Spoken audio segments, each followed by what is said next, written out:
Hello, tabletop baseball fans. Steve here, back with another video. Today's topic is the game InsidePitch, and I'm going to focus mainly on the game engine as it has garnered a lot of attention on social media lately. So without any further ado, let me just jump right in. So, as I said, the main purpose of this video is to examine the InsidePitch game engine. And we'll get into this more in a minute, but its calling card, if you will, is that is based on the DIPS methodology. I think that's Defense Independent Pitching Statistics. And I'll explain that here in a minute. My goal here is to make some observations and not definitive conclusions. And that's why I have these disclaimers. I have not played InsidePitch. I did purchase off of someone the 1979 card set. He sent it to me for the cost of shipping, which was about 20 bucks. I have purchased the PDF of the game materials. It's only $7 delivered by email. It includes the instructions and sample teams and so on. And so I've studied the rules. I've actually been on vacation. I've been on an airplane over the last several weeks. I've been on the airplane a lot, and I've had the rules on my iPad, and I've studied the rules a fair amount. And then I've watched several demos and some review videos as well. So I think I have a pretty good handle on how the game works, at least as it relates to the game engine.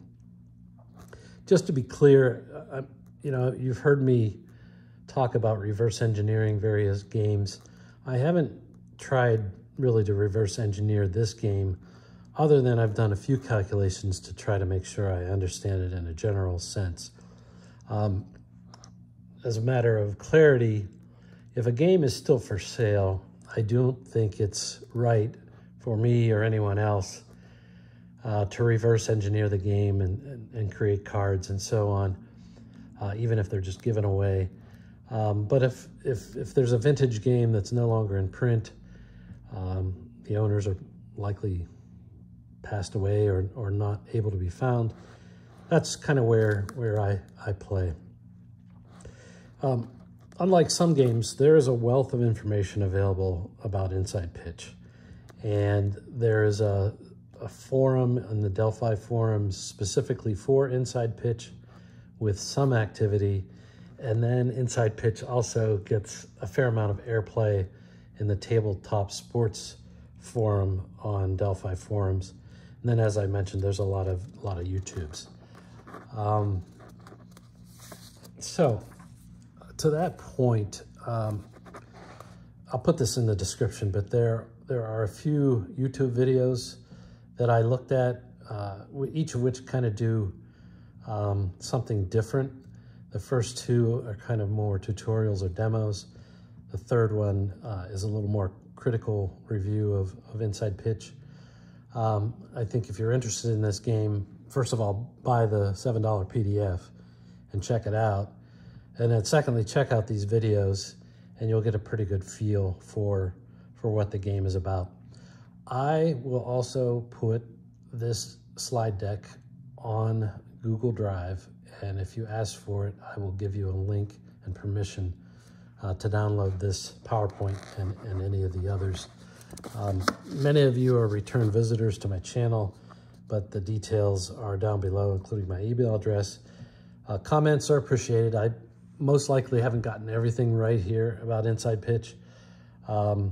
Likes are appreciated, and subscribe is really up to you.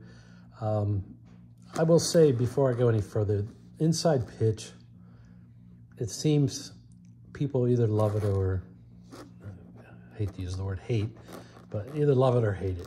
And I think there's a reason for that. I mean, I love lasagna, and I really don't care for fettuccine Alfredo all that much. And so, different strokes for different folks.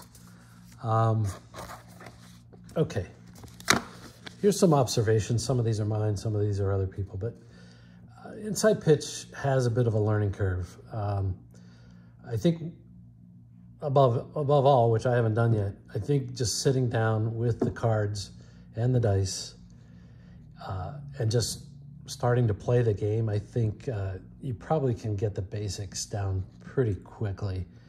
I think where there's another complaint is that for things like base runner advancement and maybe a few other elements, because of the sophistication, if you will, of the game and the myriad of ratings, a lot of times you're ending up having to do some mental math to get the value against which you're rolling the dice. And, you know, unless that's really your thing to do a bunch of quick mental math, that may not be your thing. I will say there are some shortcuts you can take, like figuring out the impacts of the outfielder arm and running speeds and all that ahead of time, so that if a base runner advancement situation comes up, you can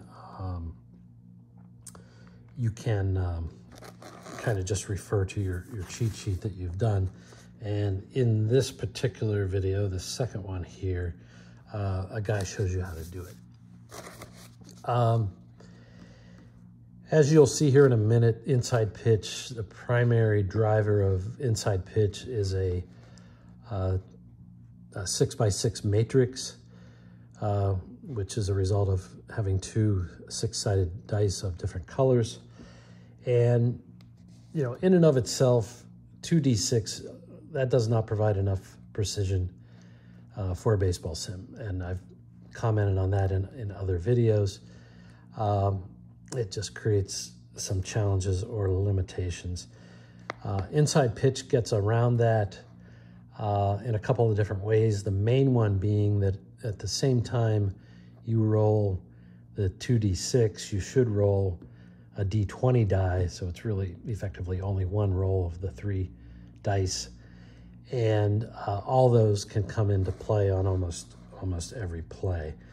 That said, there are some situations, I don't know how frequent, but there are some situations where you end up doing some extra dice rolls to get to the final answer, and some people don't care for that.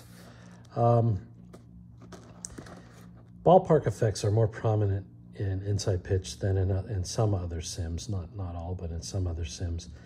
And so we'll talk about that actually more at the end, so stick with me on this one. As I mentioned, this DIPS-based game engine, you know, there's a lot of discussion on one thread in the Delphi forum, really kind of questioning whether this can be a viable game engine. And I think, to be honest, and I hope to demonstrate, I think the combination of sabermetrics and baseball sims kind of freaks people out, some people out. And in fact, in fairness, I'm not totally convinced that using sabermetrics as your primary driver of your sim engine is the right way to do it. It's not necessarily a wrong way to do it, but that's kind of a whole nother topic. But I am going to explain how the engine works. Some people make analogies for InsidePitch to statispro and payoff pitch. These analogies are actually pretty loose. In both games, in a sense, have a pitcher first model. But in reality, statispro is probably closer or closest to strat and other 50-50 games. The only difference is, instead of a 50-50 decider between the pitcher card and the batter card, it's variable. So it can be, I think, as high as something like 83% and as low as like 23% or something like that, depending on the strength of the pitcher. But in any event, I think that analogy kind of breaks down. Payoff pitch is pitcher first, but kind of the analogy ends there. This model that InsidePitch uses is really a different one. Before I go any further, pardon the frog in my throat, DIPS, Defense Independent Pitching. I've actually done 2 videos recently that make reference to this. I think the video title is actually Fielding Independent Pitching, or FIP. It's a pretty simple definition. It basically says the pitchers have the most control over strikeouts, walks, hits by pitches, and home runs. And once the ball is in play, it's really the batter and the defense that control the ultimate outcome. And I think at a macro level, once the ball is in play, excluding home runs, at a macro level and with a large enough sample size, the batting average on balls in play ranges somewhere around between 290 and 300. Now, the reality is, whether we're talking about batters or even pitchers, that batting average of balls in play can vary quite a bit. Some of it is the variability in the defense, but it could also be influenced by the pitcher. One thing about FIP is that the formula is relatively easy to calculate. And this constant that they add to it puts it on a scale that is comparable to an ERA scale. Enough of that. So we're going to go back in time here. I'm going to call the game engine a pitcher first flow through engine. And that may not be the right terminology, but I have done videos on all 4 of these games shown on this slide. The first game is called BeAManager, and it actually came out in the early 60s, I believe, or at least by the late 60s. And then there's SIBaseball, which came out in the early 70s. The first season was actually carded or charted based on the 1970 season statistics. In the mid-70s, another game which used a lot of the underlying game engine of the SIBaseball was called Batter Up, and that came out in the mid-70s for about 4 seasons worth of cards. And then in 1980, we had Grandslam, and they built cards for the 1979 season. As far as I know, that was only kind of a one-and-done situation. I've done separate videos on each of these, if not multiple videos. In the case of Batter Up and Grand Slam, those can be found on a Facebook page that I help moderate called, I think it's called Astra Batter Up and Other Lost Baseball Games. I have done, probably with my analysis and spreadsheets and card generating spreadsheets, I've probably have a few hundred hours invested in these game engines. And so I have a pretty good idea how they work. And I guess I would say each with their own limitations, but in general, this approach works. I guess I'll leave it at that, and you can check out the other videos. So what about InsidePitch? I debated what's the right order to go through this material. I've come up with something I think is logical, but you kind of need to listen to it all for it to all fit together. So in InsidePitch, there are 3 cards primarily at play, and most of the results eventually come off of these 3 cards. There's a pitcher card, and these cards are from the actual rule book. Tom Seaver, 1970, up on top. Johnny Bench, 1970, down by my thumb. And then the San Diego 1970 Stadium over on the right. And the way this game engine works is you roll your 2d6 dice, and you might as well roll the d20 at the same time. You look at the 6x6 matrix and find out which cell the result is. And then based on the result, it's possible that you'll know the result solely on what's on the pitcher card. But in general, what will ultimately happen is you will in some way either refer to the other two cards, or you will go ahead and roll again on the other two cards, one of the other two cards. And this will make more sense as I go along here. But in particular, the dips aspect of this game design is that the pitcher cards will have the majority, if not all, of the walk chances, the strikeout chances, the home run chances, and the hit by pitch chances. And that's the analogy or the reference to dips. And what happens is when you roll something like Seaver has a lot of strikeouts on his card, as indicated by the K. When you roll 1-1, you get the K result. You then immediately go to the batter card and actually the stadium card, and you find the batter's strikeout rating, and you need to match it up to the pitcher's handedness. So in this case, Seaver is a strikeout. I'm sorry, Seaver's a right-hand pitcher, so you look at the 9 rating of Johnny Bench. You look at the ballpark card, which is a +2, that's 11. So when you roll the D20, if it's 11 or lower, the strikeout holds, and 12 or higher, it does not hold, and then you go on and then roll against the batter card. Pretty much, I have a separate slide on this, but it pretty much works the same way for walks, home runs. Hit by pitch is slightly different, but pretty much the same idea. So it's these are kind of mostly preliminary results on the pitcher card. You check the D20 against the appropriate rating, and then you determine whether the result sticks or not.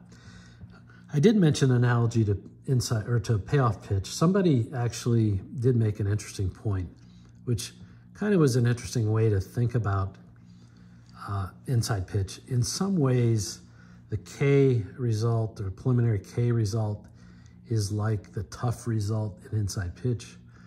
The walk result, the W, is kind of like the patient result in inside pitch. The home run result or potential home run result is kind of like the wheelhouse result. And then if there's a blank cell or what have you, you go ahead and roll on the batter card, and that's somewhat like the in-play result. So I guess the analogy to payoff pitch maybe is a little bit more than what I said earlier. We're not going to talk a lot about it today, but to some extent, inside pitch has left-right splits in it. And what you will see is certain results have a slash in them. And so to the right of the slash is versus the right-hand batter or versus the right-hand pitcher. And then to the left of the slash, which in this case here is a blank to the left of the W, is versus the left-hand batter or versus the left-hand pitcher. So there are splits, left, right, or platoon splits. That's kind of the last time I'm going to use the word splits in that context, because I mentioned earlier that there are limitations on this 6x6 matrix. And what that means is you're not going to get the precision you need to get the outcomes you need without some further splitting of the results. So we already saw the splitting of these potential strikeout and walk and home run chart results by rolling the D20 against these strikeout and walk and home run ratings. Another case of there being what I'll call split results is on the batter card, these double asterisk results are outs. and yeah, they're automatic outs. And then you roll, I think you roll the D6 again to determine which fielder it went to and whether it was a fly ball or ground ball. Forgive me if I didn't explain that exactly right. There are other results, there are these question mark results. Like this is a ball hit to center field and it has that question mark in front of it. And so what you have to do is go up here and pick the left-hand pitcher or the right-hand pitcher section and roll the D20 and see if one of these hit results apply. Otherwise, I think it ends up being a fly out. So my whole point is that there are different ways that this 6x6 matrix is subdivided. Here's another one, this double question mark under my thumb here. Anytime that comes up on the pitcher card, you roll the D20, and depending on the handedness of the batter, it will tell you whether there is a result. In this case, sometimes it's an automatic out, some cases it's a single, and if it's not one of these, you go ahead and roll again against the batter card. So here we have the ballpark card. We've talked a little bit about these strikeout and walk rating modifiers. I'm going to talk about the ballpark near the end of the video. So I didn't really mean this to be a tutorial, but you kind of have to understand how the game works. So one way I like to visualize these flow-through games is kind of a diagram. I'm kind of a visual person, visual learner to some extent. And so, you know, what we have here in the greenish column on the left is the pitcher roll, the roll against the pitcher card. And you have these potential walks and hit batsmen, strikeouts, and home runs. Sometimes it is a walk, hit batsman, strikeout, or home run.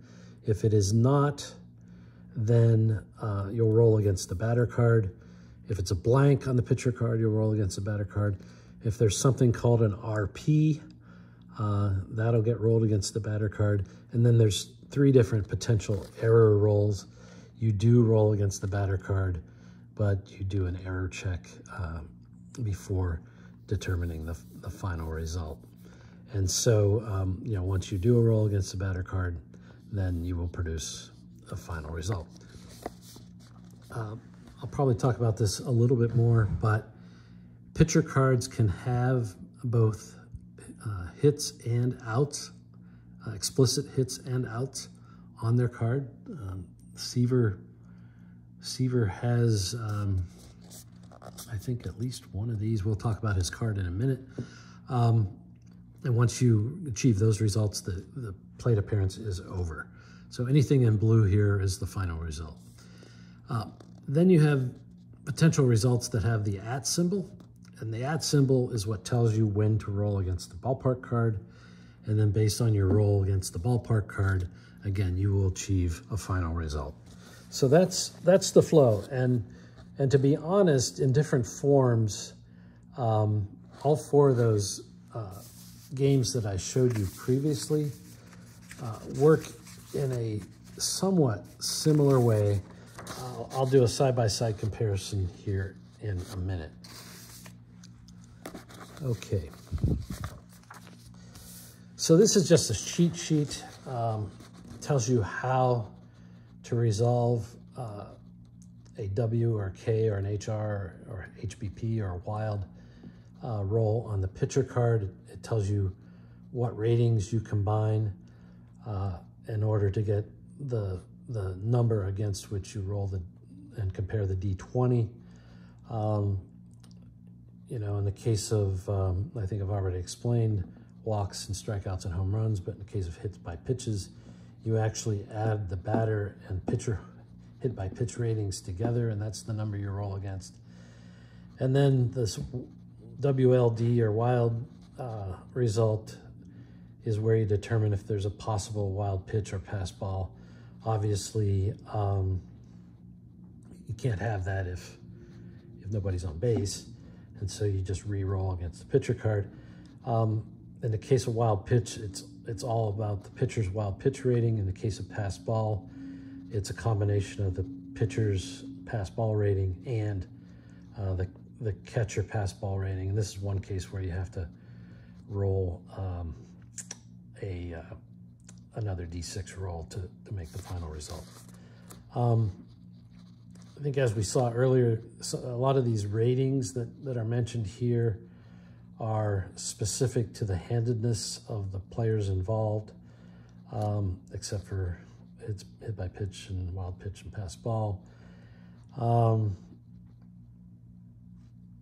Yeah, and if you roll the indicated number or less, then that result has occurred. Otherwise, you move on and roll against the better card. So I don't know, this cheat sheet may be useful to you, especially early on, before you really get the flow of the game. I probably, if and when I start playing this game, I'll probably keep this out and available. Okay, you know, I mentioned that there's a lot of analogy to these earlier games. This is kind of a homebrew Sports Illustrated baseball chart for the Atlanta Braves all-time All-Stars. And the reason for pointing it out here is this whole idea of rolling on the pitcher first, and then in the case of walks and strikeouts, rolling again on the batter to see if it sticks. Well, SIBaseball, or at least people like Randy Cox, who made some add-on rules to SIBaseball, came up with this whole idea of doing a second check against the batter rating. So in this case, 40 kind of corresponds to the inside pitch rating of 20, but in this case, any walk that flows through to Hank Aaron's card sticks no matter what. But in the case of strikeouts, he must have struck out fewer times than the league average, or at the lower rate than the league average. So not every strikeout is going to stick. Most of them are going to stick, but not every one.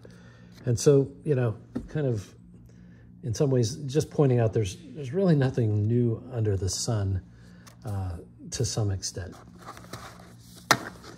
Okay, so what I've done here is I've taken the game engines, and particularly the pitcher cards, for the 4 games I mentioned earlier, and then I've put InsidePitch as well. And so there's various levels of dice precision. All these games on the other than InsidePitch use either a 3d6 dice mechanism, which gives you 216 possibilities. Grand Slam, you summed up 4d6 dice, which gives you, I think, 1,296 unique potential possibilities. And they went one step further, and that is on their batter and pitcher cards, they have 2 columns, much like the modern apba cards. So they could have a lot of precision in Grand Slam. And as I mentioned, InsidePitch gets there by having 2d6 and 1d20, which I think is perfectly sufficient. So again, about the pitcher cards. So BeAManager basically had 3 results, or 4 technically. There were automatic outs on the pitcher cards, strikeouts on the pitcher cards, and walks on the pitcher cards. And if any one of those didn't apply, you rolled again against the batter card. So again, this whole flow-through approach. SIBaseball was very similar, although you could get hit by pitches and walks and pass balls, or I'm sorry, wild pitches and pass balls off of the so-called X chart. And then you could have either outs in the form of flyouts, groundouts, or strikeouts on the card if the pitcher had a batting average against lower than the league average, and if he had a batting average against higher than the league average, then he would have a single on his card. Down at the bottom, I put a row called integration with defense. To some very limited extent, SIBaseball had some integration with the defense, although, to be honest, I really don't think when the pitcher cards were created that was explicitly considered. When I create pitcher charts or cards for SIBaseball, I do integrate it with the defense that played behind the pitcher. So, so there you have it. Batter Up kind of took SIBaseball. It used the same dice mechanism and probabilities, but it took a step further, and it's probably the one that's closest to InsidePitch, to be honest. You'll find on each pitcher card, you'll find automatic outs, you'll find strikeouts, you'll find walks, you'll find hit by pitches, you'll find wild pitch and pass ball options, and you'll find a fair amount of singles on most pitcher cards. Occasionally you'll find a double on the pitcher card, and you will find a home run on the pitcher card if he gave up home runs at a rate higher than the league average. And they didn't really have a ballpark card. I have a yellow circle here. Didn't really have a ballpark card, but there was kind of a ballpark modifier that could influence, you know, home runs allowed depending on the field.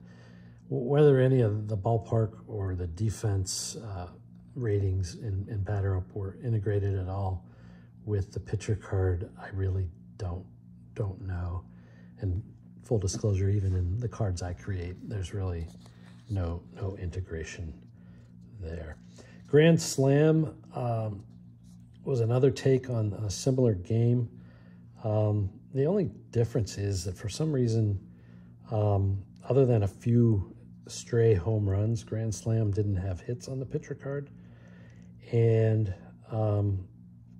but it did have all the other things: strikeouts, walks, hit by pitches, etc. So that brings us to InsidePitch, and we kind of already covered this, so I don't want to beat that horse, but you will find singles on InsidePitch and the other things that are listed here. I don't think you will find doubles or triples on a pitcher card in InsidePitch. That causes some people some consternation, but that's not really what I'm here to discuss today. As we said, you will find most of the home run, or at least a lot of the home run chances initiated on the pitcher card. And then ballpark cards are very integral to InsidePitch, as is the integration with the defense, which, to be honest, I know the least about so far as it relates to InsidePitch, but so be it. You can pause this if you want. I just copied this from the instructions or the rule book, but there's all kinds of codes on a potential pitching card, and this explains what they are. We've talked about most of them already. Tom Seaver. So again, this is from the rule book, and you can pause this if you want. It explains with some annotations what different parts of the ratings and the matrix are about. I won't belabor that, but what I did, best assuming I can count, I actually went and aggregated by count all the results on Tom Seaver's card.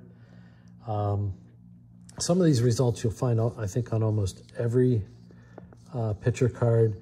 Looks like there's one each of an error check. There's one wild check. There's a few range play checks, which brings the defense into play. There's a couple blanks here on Seaver's card. There's two direct results that send you directly to the batter card. He doesn't have any automatic outs on his card, probably because he has so many strikeouts and he has one single on his card. The reason why there's singles and automatic outs on the card is once they've determined the probabilities and the implied batting average against an average batter of what is on the card for strikeouts and home runs and so on, they need to target what the batting average for balls in play were for, in this case, Tom Seaver in 1970. So it is kind of customized to to his actual performance. And that's where these singles and automatic outs come in, and those will be different on every different card. And you'll see here some hit by pitch checks, home run checks. He has, in some form or another, it looks like 16 different strikeout checks. Now, granted, he struck out almost one batter per inning, and he has 4 walk checks. I tried to do some math just to confirm in my head these made sense. They seemed a little high to me, but there could be something that I'm just not really understanding about how the cards are put together. And, it doesn't matter that I couldn't reproduce this card. At least at this point, it's really not that important. Batter cards, here are the codes that you'll find on the batter cards. We've talked about most of these, but besides strikeouts, there's 4 kinds of potential outs. You can get a single, double, triple off the batter card. You can get a home run off the batter card too, if he had more than what he needs for the pitchers. There's a question mark result. I think we might have talked about that, but there's a question mark result. Again, that sends you to another split roll with the D20, and there's some automatic outs with the double asterisk.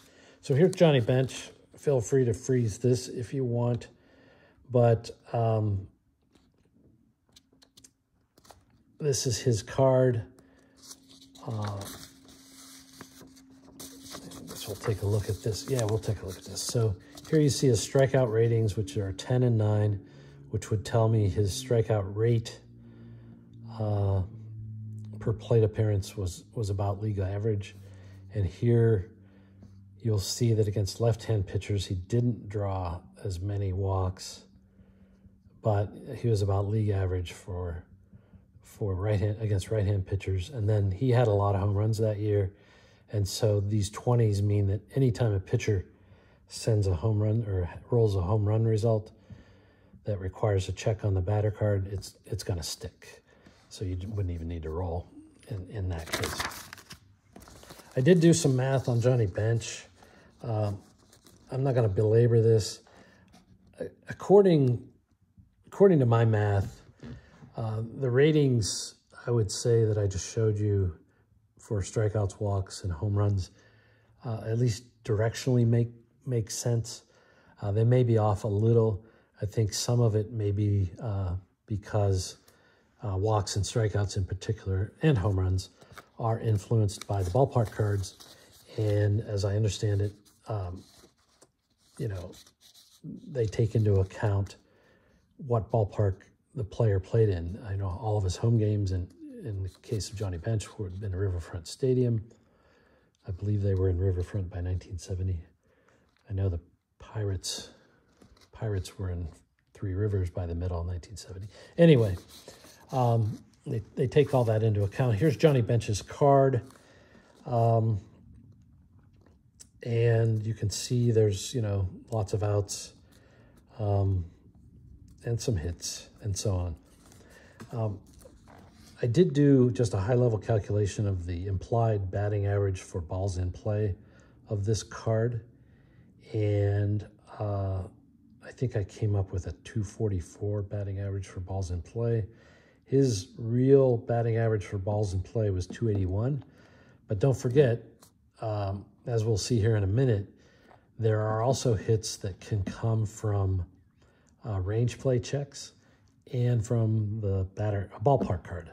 And so it's really not surprising at all that his batting average on balls in play implied in his card isn't what the actual was.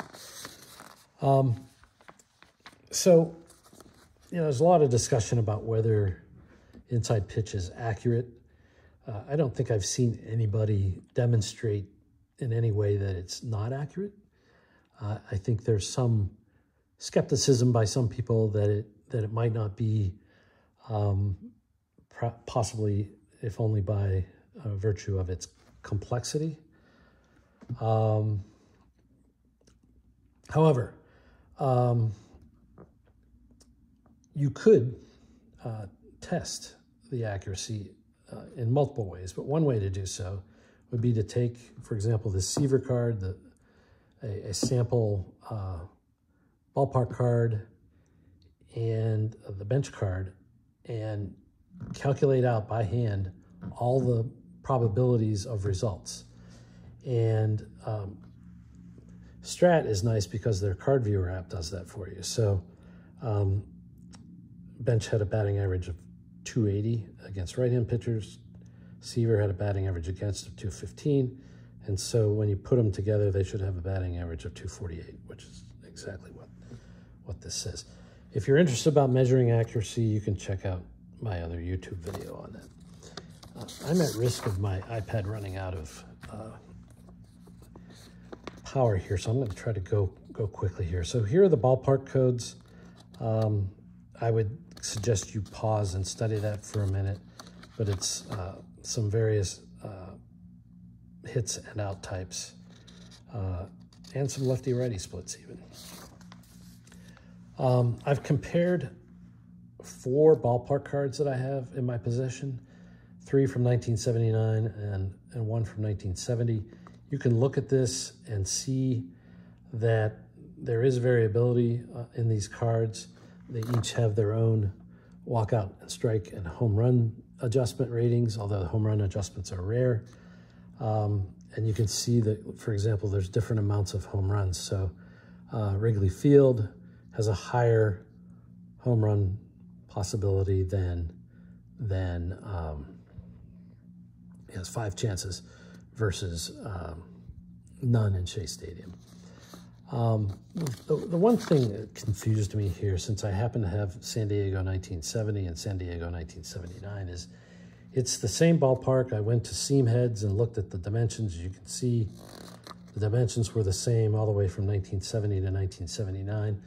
What could have been different between these ballparks to have caused these ballpark cards to be so different? Home runs, 3 in 1970, 0 home run cells on the card in 1979. Fewer hits, more outs in 1979. I just don't get it.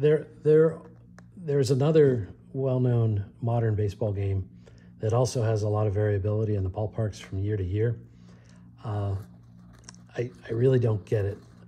What I think is happening is these ballpark effects are being calculated using some statistical measure. And so they're capturing what happened. But it's possible what they're capturing is not really ballpark features, but just natural statistical variability that goes from year to year. If anybody has any insight into that, I would appreciate it. So does this game work? You know, I think it can work. I think I've shown that the engine design is fine. But as has been pointed out, what really needs to happen for it to work is that the defense, the pitcher card, the batter card, and the ballpark all have to be integrated. And so if that is done correctly, then there's no reason why the math can't work. And I have no reason to believe, in the case of InsidePitch, that the math does not work. So I'm going to finish here with a Delphi forum post that was made by the actual game designer here. I'm going to take a shot at reading it into the record. You can just pause it and read it for yourself if you want, or you can look up this exact thread on Delphi forum where this was described. Maybe I'll paraphrase it, but basically this is about card creation. The pitcher card is pretty much how they performed for the year on strikes, walks, and home runs versus lefties and righties. I use their batting average of balls in play against them to add straight hits or outs to their cards. All these things are influenced by the parks they play in and the defense behind them. He goes on to explain like course field effect and so on. Hitters get to affect strikeout, walk, and home run chances. based on how they did against the league average. That makes perfect sense to me. And then the card gets figured for the batting average for balls in play versus lefties and righties. Ballparks they played in will influence this, and as well as I think they mentioned, yeah, successful and failed range plays get figured in. Yeah, he goes on to explain that. He does admit there are a lot of variables that have to go together to create the cards. I have never said there isn't a lot going on in the card creating process. There has to be. The card rater spreadsheet is a mess, but it all comes down to math and probabilities. I agree. While I concede the game is not perfect in certain places, like doubles and triples given up by the pitcher, I can step back after all these years and see where there would be some things I would change, but the math is not one of them. I take this at face value, without trying to extract or disclose any proprietary information about this game. It's been around a while. It has its adherents. It has its detractors. But from an engine standpoint, even if it is a little cumbersome, my sense is he gets to the right answer directionally, if not specifically. And that's kind of my final conclusion and observation. I really appreciate it if you've listened to this entire video. I know it's a lot. It took several hours for me to put this together. I think if you're considering Inside Pitch, I think this should help you either learn the game or understand it, or help you decide whether to get it or not. But for $7, it's worth a try. Thanks again. Take care. Bye.